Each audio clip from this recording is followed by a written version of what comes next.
atereka ssente mu banka weekaabire. Ebigambo byayonoonese dda. Kaakati economy wetusiza Uganda buli alina ssente mu banka amaziga gategeke kumpi. Ekigudde e London ampuliriza Balamu Barugahari ono akiguddeko nkugambye nti ono Mwami Museveni yakamunula kuba minisita bw'abavubuka n'abaana bato. Ebigambo byamwononekedde dda. E London kitokota butokosi. Kyokka nga mu mbeera yemu yakunamira kabaka bamuwadde obwa RDC bino bitiisa. Era mukwano gwange ampuliriza nkugambye kansooke nkujje wano katono nnyo tusimbule gannaamalala mangi galinde ku EKTV. Omukazi oyo ye mukyala w'omugenzi Dani Kyeyune eyakubwa amasasi nga tuva okuziika Rita gwe baakubira wano e Nansana. Musajja watwali eyo ne baddira ne bakwata kaadi ne bajjuwa mukazi we asobole okufuna ekifo ekyo kubanga badde basuubira nti asobola okutegeera omulamwa kwe tuli era n'obulumi bwa struggle abulina olw'ensonga yafiirirwamu baawe. Ne bamuwa ekifo kisobole omuyambako oba oliawo abaana okusoma. Kyannaku nnyo ekikazi ekitalinamu yadde akategeera katono bwe kati ne kitalowooza na ku musaayi gwa musajja gwagenda nga nakyemalira ye yagutwala ne kisalawo ne kigenda ne kikolagana n'omuntu eyatemula bba waakyo. Naye bakazi mmwe bannanga abamu mutegeera ngeri ki?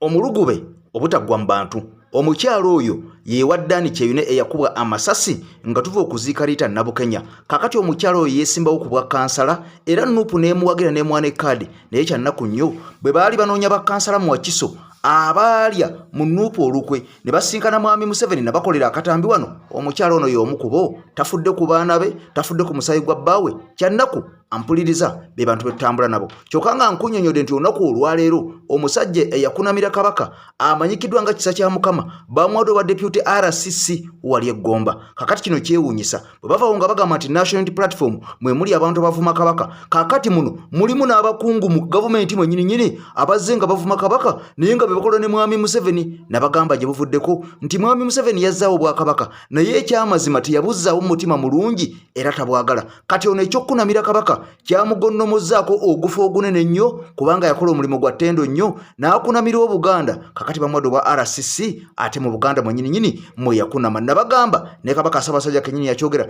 nti obuka bwa kabaka bwakomawo naye obuyinza tebwafuna. Kakati nno njagala buli muntu w'oli otegeere omusajja ono kikyayagaza obwakabaka. Abantu nga bano be bakulembeze bavaawo nga bagamba nti abantu ba Nuupu be bavuma. Kakati aba NRM bennyini ate abakulembeze bafuuka n'okweyambula engoye ne bakunama. Naye kyannaku nnyo bano bakulembedde bannayuganda. Nakunyonyera nti Balamu Barugahari ampuliriza ebigambo si birungi. Ono yavaayo n'awaga nga yakalondebwa kuba minisita bw'abavubuka n'abaana. Naye njagala okimanyi nti omusajja ono asukka emyaka egy'abavubuka, musajja mukulu ddala ali mu myaka 50 n'okusoba naye gwe balonda kuba minisita bw'abavubuka mbona amala ensonga z'abavubuka n'abaana. Kakati ebigambo bimaze okubeera nga bimuddugalira. Ono yavaayo nakakasa nti ke bannonze abasibe ba Nuupu bonna abaasibwa ngenda bata mu lutemya lwa liiso bagenda kubeera nga bali bweru wa makomera. Kakati essaawa zino atunula bidiyo liro ng'embwa enkoko ebiikira ewali embwa kubanga ebigambo bimaze okubeera nga bimuddugalira bimulemeredde nga Bobi Wine afuuse ettabbu e London ensi yonna yawuniikiridde. Ono yakubye banna London omuziki abadde amaze emyaka 10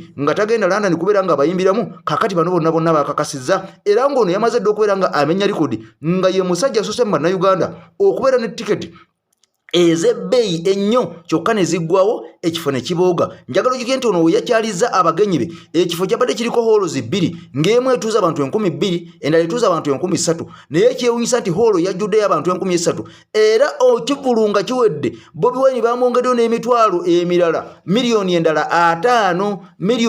5 okumwebaza okubeera nga munnanga abategesi tebaakoze loosi. Kati kansooka kujja mu bigambo bya Balamu Barugahari ono ng'amaze okubeera nga atandika okutunula ebifofufu obutulo obufofufu n'okutunula ebiriroliro ng'enkoko ebikira ewali embwa ng'ebigambo byayogera kakati bimukalidde ku mimwa. Bannanuupu abaasibwa bamulemeredde atandise okubeera nga yeekwasa mbu bano tebaliiyo ate nga twabiwulira dda nga ne gavumenti yennyininyini ewooza tebaliiyo naye nga bano babuwadde obukakafu n'olukalala lw'abantu bano abaabuzibwa. Kakati awo bwe nkujja eno nkutwa direct mu kifa mu bbanka ogenda kukaaba amaziga. na Balamu Balugahala Atenyi bwe yalinga yakamala okulayira ku kifo kino ku ntandikwa y'omwezi guno yasuubiza nti ensonga y'abavubuka ba Nuupu abaakwatibwa nga na buli kati bakyali mu busibe tiko yali agenda okutandikira okulaba nga bateebwa era bwe yali mu Paalamenti yasaba akulira oludda oluvuganya gavumenti Besekezi Joel Ssenyonyi amuwe enkalala z'abantu bano abagambibwa nti bakyali basibe era naye nti kino kye yakola.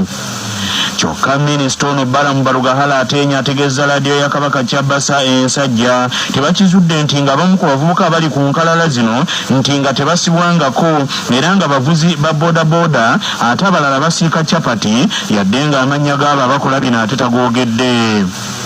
Sipiika yampandikira nampa kopi ya listi eyo era ne tugitwalira omukulembeze w'eggwanga. Biranga omanyi process we zitambula bitambula alina okunoonya abantu abali mu listi kituufu mwe bali oba tebaliwo n'okumanya abantu abo bwe babasibira kuba bo batwala listi tebatulaga abo bwe babasibira bagamba Buganda bano bantu bafa babula kuliko abantu abamu abali ku listi nga basisi ba capati bali bukungu ku mwalo ng'abalala abavuzi ba boda nga baliko amooki so kati abo abantu abamu abamanyiddwa nti we bali olwo n'abalala bagenda ebweru so okunoonyereza kugenda mu maaso omukulembeze ndowooza ajja kuyambibwako ebitongole ebikesi okulaba ani abatuufu abali mu makomera then abatalina misango giri eminene gye yayogerako ng'egy'okutta oba egy'emmundu abatalina nsonga lagitatunulamu mu nsonga eyo nga bwe yagamba. Minisita ono Balamu Balugahala Atenyi agamba nti obuzibu bwe basinze okusanga mu kaweefube gwaliko ow'okulaba nga abavubuka ba Nuupu bateebwa nti ge malala ag'abakulembeze ba Nuupu abatayagala kuwa kitiibwa Pulezidenti Museveni n'abakulembeze abalala. Enga wali enkola y'abakwano bafa bano bo batandikirawo bamanya nti omukulembeze agenda kuta abaana ne batandikirawo ate okuvuma omukulembeze tetukwegayirira kusaba otuwerisi ebyaffe si byakusaba tetukwegayirira n'olunaku n'olumu banange bw'obanga olina ky'osaba omugagga ate n'olandika omukunamira omugagga akikuwa so abantu ba Nuupu abakulembeze balekeraawo okutyoboolobwa okujolonga omukulembeze w'eggwanga nga bamuyisa mu ngeri gye boogeramu enjogera eyo yeeretedde abaana okusibwa ebbanga eddene okubeera nga mwagala kukozesa abaana bano nga ebyenfuna kuba abaana be basiba ba Nuupu bakozesa nga byanfuna so kyandadde kirungi balekerawo okukozesa abaana abo wabuli lwovuma omuntu gwewanyiiza so nkubiriza baganda bange bonna aba National Unity Platform balekeraawo okwogera obubi ku President ku nsonga z'abaana abakwatibwa kiremesa lwansonga kuba oliwo abagambye nti abantu begayirira obayamba abaana babate ate oli najjamu n'agamba tetunakwegayirako okututa abaana oba tobata baleke kiba kitegeeza. Kyokka wabula akulira oludda oluvuganya gavumenti mu Paalamenti Besekezi Joel Ssenyonyi ebigambo bya Minisita Balamu Balugahala Atenyi bwe bimugudde mu matu n'agamba nti ekizibu kya Balamu nti ky'ekyokubanga buli kiseera abalaatira mu nsonga enkulu ate nga bambi akyalimu ekiwuggwa eky'obutegesi bw'ebivvulu. Poliisi twali twaziwadde mukama we Nabbanja omwaka oguwedde emirundi egiwera abantu bano bali mu makomera ga gavumenti bali mu kooti eza gavumenti so kati gavumenti yemuteyinza gamba nti mutuwe lisiti abantu bano balina twagala obategeera nene ngamba kale okujjawo weekwaso yenna this nenziramu nenzitebulinga mu Paalamenti saaziwa na Balamu kubanga oyo mumanyi kazanyiikirizi nengamba kale omuntu yenna azeetaaga oba Prime Minister oba ani ziri wano mu Paalamenti naye jasinga ye ali ku muzannyo omanye omuntu just abeera mu kuzanyiikiriza kakati we mpulira agamba nti abantu bano abamu simanyi abasisi ba capati simanyi abamu bagenda ebweru lwaki gavumenti yakolera tevaayo negamba nti abantu bano babano wano NUP muwayiriza gavumenti nti abantu bano bawambibwa naki babano ono yafuluma mu ggwanga ku lunaku luno kubanga gavumenti eri in charge of the borders.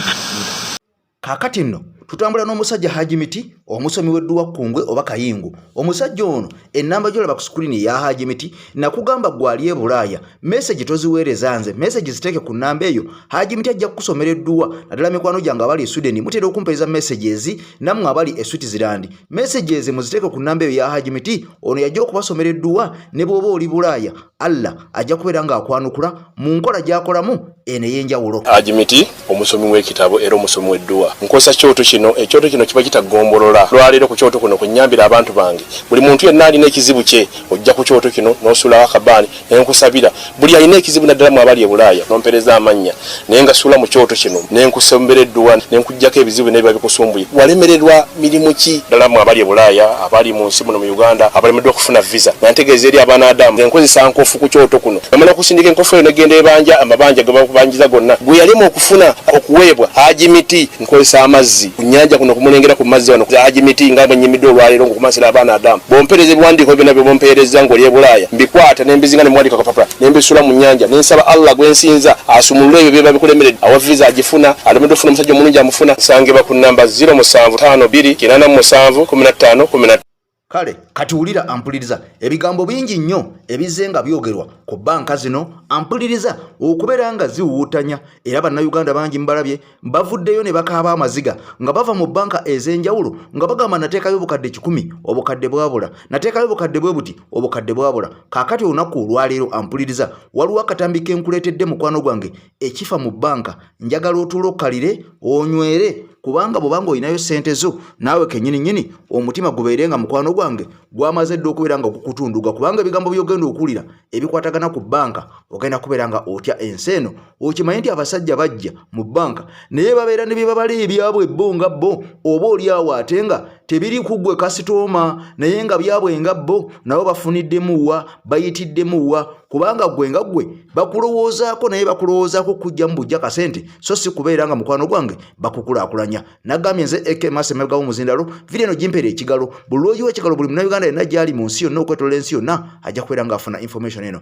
kankulekeremu akatambi kano akava mu banka owulire ebigambo bino bw'oba ovaawo naawe ate weerowooze kikyozzaako abasajja ba Equity Bank naate olwaleero mu by'obufuzi mbatadde wali tugenze ku topic endala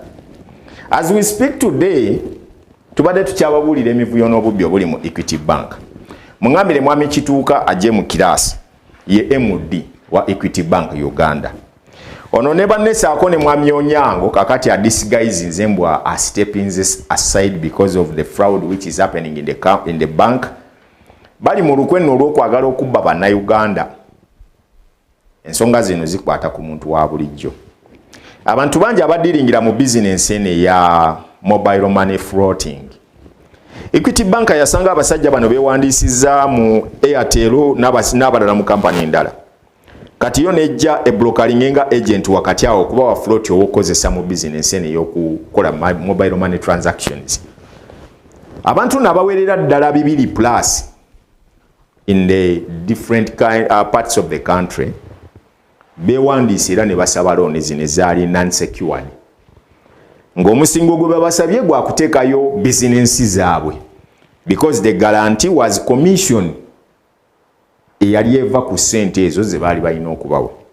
era mu mwaka gwa 2000 nga batandika product eno buli muntu bwe yeewola nga ssente yalinga zaayo $5,000 ku buli bukadde 10 I think mu bya interest oba yebeera 0.5 product neekola bulungi bweyongera okukola obulungi ne babaga nti okumanyanga mutukoledde ssente tubadde tusaba ne interest tugikendeeze eve ku 0 eve ku $5,000 tugiteke ku $35 ku buli bukadde 10 bewewola nga ssente zino bazizayo buli wiiki bannayuganda abaagala okukola bakiyingiramu era ne bongerera ddala omuwendo kati wetwogerera olwaleero bwe balaba kiyongedde okuduumuuka ate nga bo bafunye ebizibu munda kubanga emabegaawo Equity Bank erina omuze gwe badde etaddewo ogw'okubala buli muntu alina looni mu banka yaayo okulaba ngeri ki gyemubbako omusingo gw'ataddeyo kati yeesanga mu kattu kubanga kino kiri mandated even by the Bank of Uganda and Ministry of Finance nti omuntu basobola okumuwa gye bayita non-secured loan as long as nti alinawo business yebeera egisecuringa kati ne bano babawa ssente abantu oli yeewonza obukadde 8 yeewonza obukadde 15 mmeka naye ng'omusingo gwa bizinensi ze balimu kakati babasanze nga basasula ne baduumula interest okuva ku $35,000 ze baali bakkaanyizaako tebaddayo ku 5 wabula ne bagenda ku $85,000 kumpi bawa $9,000 without even informing them or consulting the clients abayiwola looni zaabwe zino bo bakera bukezi ku makya ne bayisa ekiwandiiko nga basinziira mu kawaayiro kali akali mu deed agreement gye baakola nti ate ene certain point tuliyongeza nga ssente naye ng'ate mu mateeka olina okuinfominga client wo mu myezi 3 okumuwongeza nti ngenda kuwongeza mu myezi 3 ejijja noono yeeteeketeeka alabe engeri ki gy'anaasobola okuhandolinga enzizaayo ya ssente z'abasajja kati nno bano nno abakulu bo tebaakikola bagenda bugenzi mu maaso bano ne batuba nakyo naye nga bw'oba otunuuliddemu kizibu nnyo omuntu okubeera nga tosobola kubanga osasula emitwalo 85 buli wiiki mu bizinensi gy'olaba nga economy ebadde disorganized by COVID-19 kati ne bano baategeera nti kigenda kuba kizibu bano okusasula ssente wabula akatego kaali kakubaleeta mu mbeera we baddira ku round table babagambe nti akakati looni zino zaali unsecured mutuleetere emisingo zibeere nga ziri secured babatwalemu eri trap yaabwe gye balina kuba eno ye banka ekyasinze okubba emisingo gy'abantu n'egitwala ng'egitunda kubanga bamafiya bakizuula nti nyangu ya kupenetrate nga giyingiramu nga bw'olaba Crane Bank bwe yali bwe baba beewakana bajje mbagireyo ebintu by'abantu bye bagenze batunda ebyamulongo kizza wano ne batunda enju yawo ku Sanyu Babies Home ne batunda eyali wali eri ku Old Kampala nga ne sente azisasudde azimazeeyo kyokka mu kumaliriza ate banka emugamba mbwe mu bwanji obuwumbi 2 ng'ate ye mu kulaba okusinziira ku interest gye baamwongezaamu nga bagidumudde nga tebamubulidde namubuulira abanja Equity Bank akawumbi kamu obukadde 403